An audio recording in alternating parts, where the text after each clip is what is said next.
Cantik-cantik rupanya orang Surabaya ni. Tak percaya korang pergilah Surabaya. Okey, kali ni saya nak tunjukkan hari tu saya ada pergi Surabaya dengan kawan-kawan. Banyak juga kedai-kedai makan yang saya pergi. Memang travelog kali ni lebih kepada makan-makan lah. Save video ni, share dekat kawan-kawan. So siapa-siapa yang nak pergi Surabaya lepas ni dah boleh ikut itinerary ni. So kalau kau sampai tengah hari, kau singgah dekat Masjid Al-Akbar. Lepas solat tu, kau boleh pergi dekat sini, Sup Konro Perak. Nak pergi ke sini pun hari tu bukan saya main terjah je. Kita dah study dulu. Dekat sini dia ada dua menu yang sangat special. Yang pertama ni, sup tulang rusuk. Ada yang suka makan sup tulang rusuk tak? Dia punya sup boleh dikatakan berempah juga, tapi ada seredak-seredak dekat dalam sup dia. Katanya dia masak dalam 3 ke 4 jam. Memang sangat-sangat lembut. Tak sia-sia datang makan dekat sini tau. Yang kedua ni, iga bakar. Yang iga bakar ni hari tu berebut. Ada rasa kicap, ada rasa cili, ada rasa kacang. Sama juga macam sup tadi. Dia punya isi memang sangat-sangat lembut. Lepas makan sup ni, tak nak kalah lagi, pergi makan sate kambing. Nama dia sate ayam Ponorogo. Sebelum nak ke hotel tu yang singgah dekat sini. Tapi kan dekat sini dia ada satu menu yang sangat unik juga. Gerang asam nama dia. Kalau macam kita dekat Melaka, gerang asam tu dia rasa macam asam pedas sikit. Tapi dekat sini dia ada rasa macam masam-masam, ada rasa tom yum pun ada. Tapi dia memang lain lah. Dia gunakan tulang-tulang ayam tu. Tapi kalau datang sini, kena cubalah dia punya sate. Sate pun yang saya cuba sendiri hari tu lah. Sate ayam, sate kulit ayam dengan sate kambing. Hari tu kawan saya pula order, bukan main banyak lagi, tak habis. Tapi dia punya kualiti sate memang mantap. Dekat Surabaya ni, kami duduk dekat Faith Hotel Max Tunjungan. Harga dia murah juga, satu malam dalam 70 lebih ringgit duit Malaysia. Malam yang pertama tu, dia bawa kita pergi makan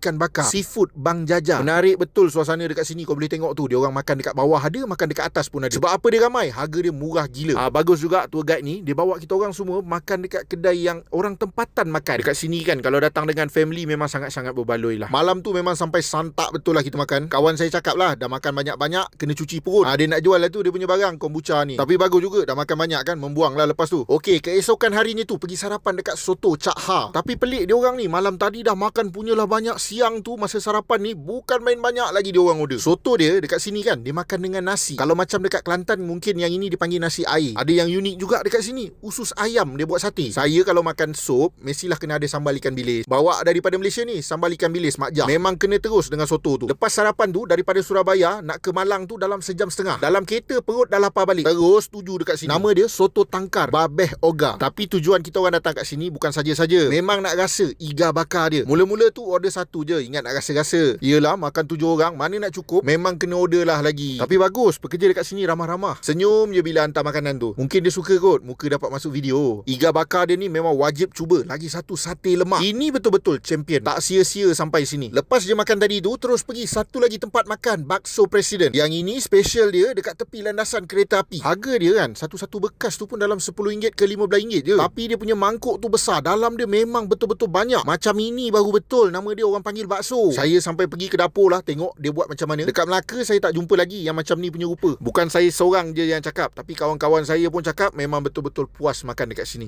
Tu, nampak tu, siap menari ala-ala Syarohan kopi ori. Lepas je makan bakso, kawan saya cakap, jom kita pergi santai-santai perkena kopi. So kita orang pun cari tempat-tempat yang best dekat situ. So jumpalah Elinor ni. Tempat dia sangat estetik, sangat cantik. Yang buat kopi pun cantik. So lepas ni tahulah kenapa korang selalu minum kopi dekat sini kan. Okey, lepas minum kopi, sebelum balik ke hotel, singgah dekat sini, Balungan Pedas Singkaling. Dekat sini yang betul-betul famous dah tentu-tentulah iga bakar. Yang ini kan saya sendiri pun dah lama tak cakap perkataan sedap kan, tapi dekat sini betul-betul sedap. Dekat sini pun yang macam mula-mula tadi, mula-mula ingat boleh cukup lah satu pinggan tu. Bila dah makan sepinggan tak cukup, tambah lagi sepinggan. Yang dalam mangkuk ni dipanggil balungan gajah. Ada iga juga dalam tu. Dia rasa gulai macam tu lah. Tapi dia punya rasa saya belum pernah jumpa lagi dekat Melaka. Okey, keesokan harinya tu kita pergi makan dekat Soto Banjar Ahmad Jais. Dekat sini yang betul-betul famous, menu dia ikan patin. Ada siomay ikan patin, ada otak-otak ikan patin. Yang paling unik, yang paling best dekat sini, patin bakar. Saiz ikan patin dia pun bukan kecil-kecil tau. Tapi dah datang sini, nama dia soto tadi kan, kena juga makan dia punya soto dengan nasi kuning dia ni. Tapi kan ikan patin bakar dia tu kan, saya rasa lemak dia tu rasa macam lemak wagyu tau. Dia punya rasa berminyak, lepas tu dia pecah dekat dalam mulut tau. Nampak tu, kawan saya tadi tu dia makan soto pun dengan sambal bilis Mak Jah tu. Asal ada soto, ada nasi je, mesti dia nak makan dengan sambal. Sambal dia tu ada basah-basah sikit, lepas tu ikan bilis dia betul-betul punya rangup. Kalau nak travel, bawa lah sambal bilis Mak Jah. Tengah hari tu pergi makan Cikuro. Yang ini betul-betul famous dekat Indonesia sekarang, tengah viral katanya. Dekat Melaka saya tak pasti lagi brand Cikuro ni dah masuk ke belum. Luaran dia tu dia rasa crispy tau. Dia isi ayam yang dibalut dengan tepung. Lepas tu dekat dalam dia tu ada filling. Bila kita picit dia meleleh je. Okey, lepas tu belah petang tu kita pergi makan dekat Rawon Setan. Nama memang mengerikan. Sebenarnya yang kita survey memang banyak tempat, tapi kita pilih yang ini. Satu lagi sebab nama dia pun hype. Saya sendiri pun pertama kali sebenarnya makan rawon ni. Dia nasi, lepas tu dia ada letak kuah macam kuah warna hitam ni, lepas tu ada daging-daging dekat dalam dia. Kalau orang tanya sedap ataupun tidak, pada saya lah, boleh makan, tapi kena makan panas-panas. Okey, sebelah malam tu pergi makan dekat satu lagi kedai, Bebek Carok nama dia. Katanya pemilik restoran ni artis komedi Indonesia, Tretan Muslim. Yang dia cuba dekat sini bebek bumbu hitam Madura. Kalau baca dia punya review, memang ramai lah yang sangat puas hati makan dekat sini. Besar-besar bebek dia bagi, lembut pula tu. Sambal hitam dia tu bila kau makan dengan cili dia tu, rasa nak suap lagi, nak suap lagi. Lepas tu ada satu yang unik dan pelik sikit, bebek kuah maca. Rasa dia pun boleh tahan, not bad. Okey, esoknya tu pergi makan dekat rumah makan Cak Mat yang betul-betul famous dekat sini, iga bakar, sup buntut dan soto daging. Yang kami semua cuba iga bakar dengan sup buntut. Sup buntut tu ekor lah. Perasan tak, semua yang kita pergi dekat kedai-kedai makan dekat Surabaya ni kan, mesti ada iga bakar. Sebab iga bakar memang special dekat Surabaya ni. Bagi yang tak tahulah kan, iga bakar tu ialah rusuk bakar. Tapi kan dekat sini pun dia punya iga bakar tak kalah special, harga pun murah. Satu tray ni 1 kilo punya berat, harga dia 165,000 je. Itu sebab lah mungkin dia famous di kalangan orang-orang Surabaya sendiri. Sampaikan yang menteri pun ada makan dekat sini tau. Kalau korang datang Surabaya, korang kenalah pergi singgah dekat sini. Makan dia punya iga bakar, makan dia punya sop buntut. Ni hari tu kita orang makan 7 orang, selesai bersih, tinggal tulang je. Jangan katakan iga bakar, sop buntut dia pun habis. Lepas tu saja cuba try makan dengan sambal bilis Mak Jah ni. Memang menjadi sama juga. Kiranya datang kat sini tak sia-sia bawa sambal ni. Semua masuk. Lepas je makan, teruslah kita pergi ke airport. Yang inilah kenderaan yang kita pakai masa dekat Surabaya. Memang sangat besar, selesa. Yang bawa kami ni pun tour guide-nya pun bagus. Cakap je nak pergi mana, terus dia bawa. Yang kami pergi ni, kami custom je jadual. Saya ada letakkan nombor kontak dia dekat atas ni, korang boleh kontak dia. So lepas ni kalau korang nak pergi Surabaya, korang boleh guna dia.